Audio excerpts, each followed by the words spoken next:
The floorboards in our old colonial always groaned like dying animals, which meant there was never any such thing as privacy in our house. Every whisper carried through the paper-thin walls, especially at night when the world outside fell silent.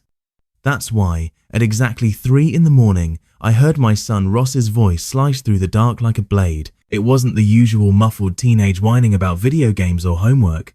His tone was raw, sharp, and disgusted. "I bought that video from one of my classmates for $50, Ross said. It's mom in some guy's BMW, getting railed." The words froze my blood. For a few seconds, I thought I was dreaming. I thought maybe the day's exhaustion, the endless hours at Murphy's Auto Repair under fluorescent lights that buzzed like angry bees, was making my mind invent sounds.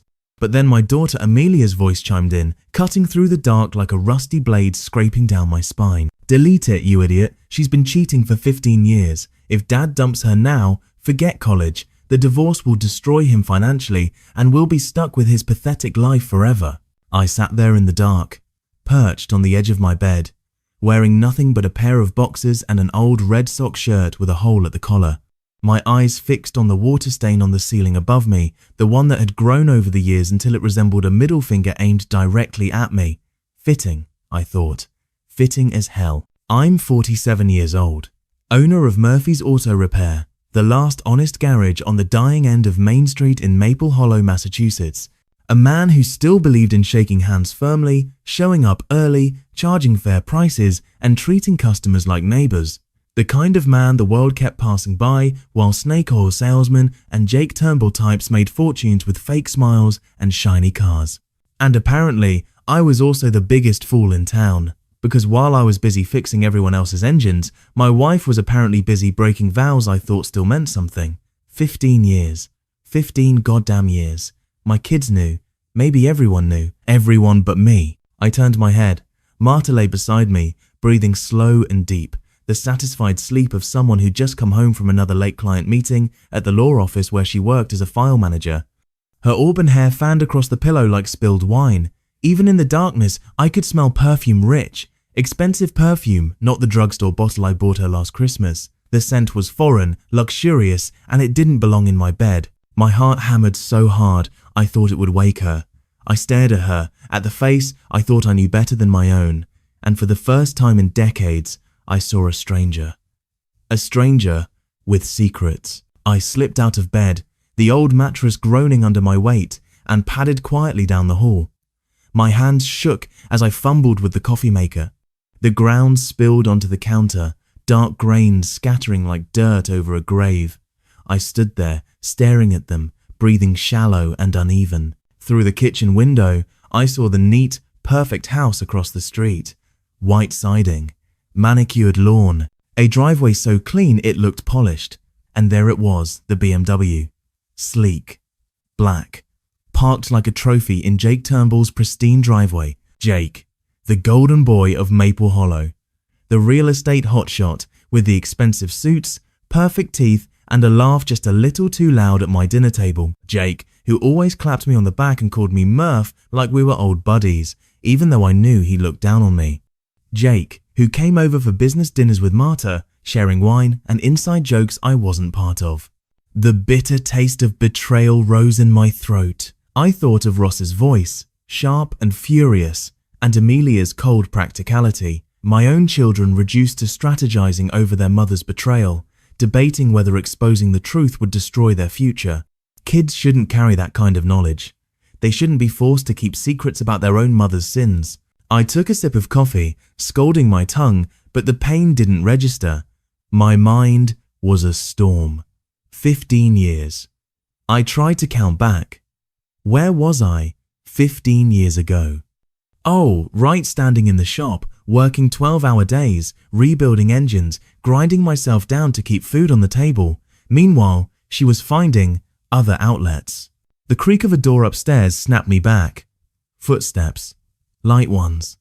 I turned to see Ross shuffling into the kitchen, his phone glowing in his hand. His face was pale, eyes wide, guilt etched into every line. He froze when he saw me. "Dad," he muttered, his voice breaking. I stared at him. My son, 17, almost a man, but still carrying the weight of something no kid should ever carry. I wanted to ask him 100 questions. Show me the video. When did you find out? Why didn't you come to me? But my throat was tight, my words locked. Instead, I just said, sit. He's Saturday. His hands trembled as he slid the phone across the table, screen still glowing. I looked down. For a long moment, I couldn't breathe, couldn't think, couldn't be. The grainy image was unmistakable. Marta, my wife, in the back seat of a car I knew all too well, her auburn hair wild, her face twisted in a way I hadn't seen in years. And Jake, smirking, always smirking. I slammed the phone shut, my chest heaving, vision swimming. Ross jumped, his face flushing with panic. Dad, I didn't want to, I just… Go to bed, I said, my voice flat, mechanical. Now. He hesitated, then obeyed, retreating up the stairs like a soldier retreating from battle. I sat there in the kitchen, the only sound the slow drip of the coffee maker. Outside, the BMW sat in the driveway, gleaming like a black omen. Across the table, the ghost of my marriage stared back at me from the dark screen of Ross's phone. And in that moment, one truth settled deep into my bones. I wasn't just the last honest mechanic in Maple Hollow. I was also the last to know. The BMW sat in Jake Turnbull's driveway like a black panther resting after a kill. Its glossy surface reflected the faint glow of the streetlights, every curve screaming wealth, every polished inch mocking me. I'd fixed enough cars in my life to know how much care and money went into keeping one in that kind of condition. Jake didn't even wash it himself. He paid a detailer to come out twice a week. That car wasn't transportation, it was a status symbol. And apparently, it was also a rolling motel for my wife. I stood there in the kitchen, the bitter coffee cooling in my cup, staring across the street like a sentry watching an enemy fortress. My hands shook so badly I had to set the mug down, the porcelain clinking against the counter. How long had it been going on under my nose? 15 years, Amelia had said. 15 goddamn years. That meant Ross was barely 2 when it started. Amelia wasn't even in kindergarten yet. While I was busting my ass to keep Murphy's auto repair afloat, Marta was across the street or in the back of that car, living her second life. And Jake, slick, smiling. Jake was the kind of man who thrived on other people's blind spots. He sold Maple Hollow piece by piece to developers, flipping old homes and farmland into overpriced condos and gated neighborhoods. Every deal he closed was another nail in the coffin of the town I'd grown up in. And while I saw him as a vulture, apparently Marta saw him as something else. The rage simmered so hot I thought my skin would blister. I imagined walking across the street, a wrench in hand, smashing that smug grin right off his face. I imagined dragging him out of that BMW and showing him what a pathetic mechanic could do. But then Ross's broken expression replayed in my mind, and Amelia's cold, cutting words. Forget college. The divorce will destroy him financially. That was the part that gutted me deeper than anything else. My kids weren't shocked by the betrayal. They weren't heartbroken. They were strategizing, calculating. Their lives, their futures, their money, all balanced on whether I swallowed this humiliation or fought back. I pressed my palms into the cool countertop, staring down at the tiny scattered coffee grounds black against the white tile. They looked like ashes, like the remains of a fire long burned out. By morning, Marta moved through the kitchen as if nothing was wrong. "Morning," she said, her voice light, her auburn hair pulled into a bun, a faint trace of that perfume clinging to her. "Coffee already made? You're up early." I watched her pour herself a cup, her nails freshly manicured, the diamond on her wedding ring catching the light. A diamond I'd worked 2 extra shifts a week for half a year to afford. I wanted to scream, to smash the mug out of her hand and demand the truth. But instead, I just nodded, couldn't sleep. She gave me a sympathetic smile, like I was some worn-out dog she pitied. "You work too hard, Murph. You should come to bed earlier." Her casual tone nearly broke me. She could lie so easily. 15 years of practice, I reminded myself. 15 years of telling me she was working late, that the office was demanding, that she was exhausted. I stared at her, trying to find some trace of guilt in her expression, but she moved around the kitchen with the grace of someone who believed her secrets were still safe. Maybe in her mind, they were. Maybe she thought her children would never tell me, that I was too blind to see. The silence stretched. Finally, she glanced at the clock. I have a meeting this evening, so don't wait up. I'll grab something with the girls afterward. In 24 is 2. The words scraped down my spine like claws. I pictured her sliding into Jake's BMW, her laughter filling the leather cabin. My jaw clenched so hard my teeth ached. Sure, I said, just that. No accusation, no confrontation, just the word of a man choking on his own restraint. At the shop, the day blurred. Customers came in, oil changes and brake jobs and a busted transmission that should have been replaced 5 years ago. I smiled when I needed to, shook hands, explained costs. But my mind wasn't in the garage, it was across the street, parked in Jake Turnbull's driveway. Around noon, the man himself sauntered in. "Murph, my guy," Jake said, his voice carrying that fake cheer he was famous for. He wore a crisp navy suit, not a speck of dust on his polished loafers. His tie was loosened just enough to look casual, like he'd just closed another big deal. "Need you to take a look at the Benz. Makes this rattling noise at high speed. Probably nothing, but you know how I like my toys running perfect." My knuckles went white around the wrench in my hand. I forced a smile. "Bring it by tomorrow. I'll take a look." "Attaboy," Jake said, clapping me on the back hard enough to make me stumble. He grinned, that perfect smile of his. "You're the only one I trust with my cars, Murph. Always been honest, not like the other jokers in this town." The words tasted like poison. The same mouth that praised my honesty was the one whispering in my wife's ear. The same hands that clapped me on the back were the ones touching what was mine. I wanted to tell him I knew. I wanted to wipe that grin off his face, but all I said was, "See you tomorrow." Jake winked. "See you, buddy." Buddy. That word burned. That night, when Marta slipped out again, I didn't follow. Not yet. Instead, I sat in the dark living room, staring at the muted TV, hearing Amelia's words on a loop. "The divorce will destroy him financially." She wasn't wrong. Between alimony, splitting the house, and whatever shark of a lawyer Marta would hire, I'd be bled dry. Murphy's auto repair wasn't exactly Wall Street. I'd lose the business, the house, maybe even the kids. And yet, doing nothing meant swallowing the lie. Living the rest of my life as the town fool. The old grandfather clock ticked in the corner. Every second a reminder that my marriage, my family, my dignity was slipping away. I thought of Ross, of the shame in his eyes when he handed me that phone. Of Amelia, calculating her mother's betrayal like it was a chess move. They were already scarred, already broken. What kind of father would I be if I let this fester? I looked out the window.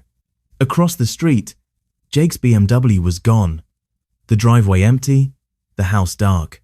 I didn't need to ask where he was.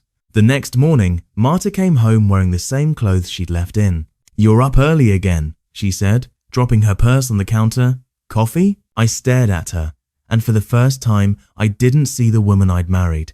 I saw a liar, a stranger, a thief who had stolen 15 years of my life and thought I was too stupid to notice. I didn't answer, and as she moved around the kitchen, humming softly, I realized something. This wasn't about whether I could survive a divorce. This was about whether I could survive another day living like a blind fool while Jake Turnbull laughed behind my back. And in that moment, I made a silent promise to myself. Before this was over, the whole town of Maple Hollow would know exactly what kind of man Jake Turnbull really was, and what kind of woman Marta had become. The house on Willow Lane had always been loud. When Ross was little, he'd stomp his toy trucks down the hallway like miniature earthquakes. Amelia used to belt out Taylor Swift songs so loud, the neighbors joked about buying concert tickets. Even Marta, when she was younger, used to laugh with a sound that filled the rooms, spilling warmth into the corners of that creaky colonial. But now, the noise was different. Sharper, angrier. Every word felt like shrapnel. It started 2 nights after I'd seen Jake in my shop, grinning like the bastard he was. Marta had gone out again for another late meeting. Ross stormed down the stairs, his phone glowing in his hand, his face red. "This is bullshit," he snapped, slamming the phone on the dining room table. "You can't seriously expect me to sit here pretending like nothing's happening." Amelia followed close behind, her arms crossed, her expression sharp enough to cut glass. "Lower your voice, idiot. Do you want the whole neighborhood to know?" "They should know," Ross shot back. "You saw the video, Amelia. You know what she's doing." And he jabbed a finger toward me. "He's just sitting there drinking coffee like it's fine." I sat at the head of the table, the same seat I'd occupied for 17 years of family dinners. But now the chair felt foreign, like it belonged to someone else, a father who hadn't failed. My hands were folded, my jaw locked so tight it ached. Ross turned to me, eyes burning. "Dad, say something! You saw it! You know she's cheating! Why aren't you doing anything?" Amelia rolled her eyes. "Because if he does something, we're screwed. Don't you get that?" She leaned across the table, her dark hair falling into her face.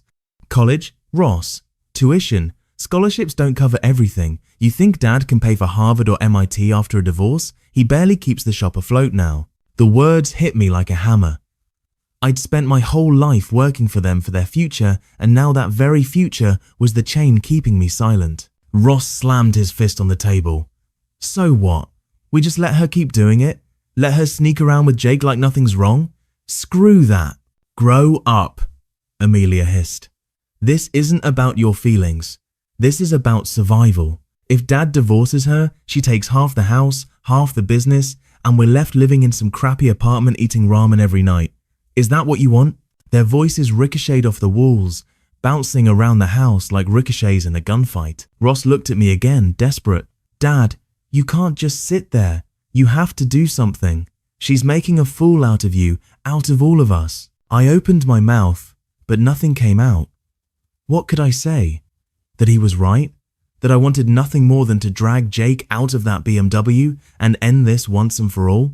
Or should I tell Amelia she wasn't wrong, that a divorce would gut us financially, that their futures were the collateral damage of Marta's betrayal? Silence. That was my answer. Ross shoved his chair back so hard it scraped the floor. "You're pathetic," he spat. "Both of you. Mum cheats, Amelia covers for her, and you sit there like a coward. I'm done." He stormed upstairs, the floorboards rattling with every step. A door slammed hard enough to rattle the windows. Amelia sank into her chair, her arms crossed tight. "He's such a child," she muttered. I stared at her. "He's angry because he's hurt," I said, my voice low. "He shouldn't have to carry this." She looked at me, her eyes cold in a way that didn't belong to a 17-year-old girl. Neither should I. But here we are. For a moment, the only sound was the ticking of the grandfather clock in the corner. Each second stretched like a rope tightening around my neck. The war didn't end there. It only escalated. Ross stopped speaking to Amelia entirely. When they crossed paths in the hallway, he'd shoulder past her, his glare burning holes. Amelia gave it right back, her words sharper than knives. One night, I came home from the shop to find Ross tearing down one of the family photos from the hallway, the one of all four of us at Cape Cod, back when the kids were small. The frame hit the floor, glass shattering. "Don't you get it?" Ross shouted when I tried to stop him. "It's all fake. Every picture, every memory, it's a goddamn lie." Amelia appeared in the doorway, arms crossed. "Real mature, Ross. Breaking things solves nothing." "Shut up," Ross roared. "At least I'm not selling out my own dad for college money." Her face twisted with fury. "You think screaming makes you righteous? Newsflash, you're not some hero for Dad. You're just a selfish brat who wants to blow everything up because you can't handle the truth." Their voices rose, overlapping, knives of anger cutting through the air. I stepped between them, my hands up.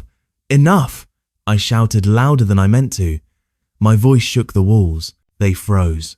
For the first time in weeks, silence. Both of them stared at me, waiting. I swallowed hard, my throat dry.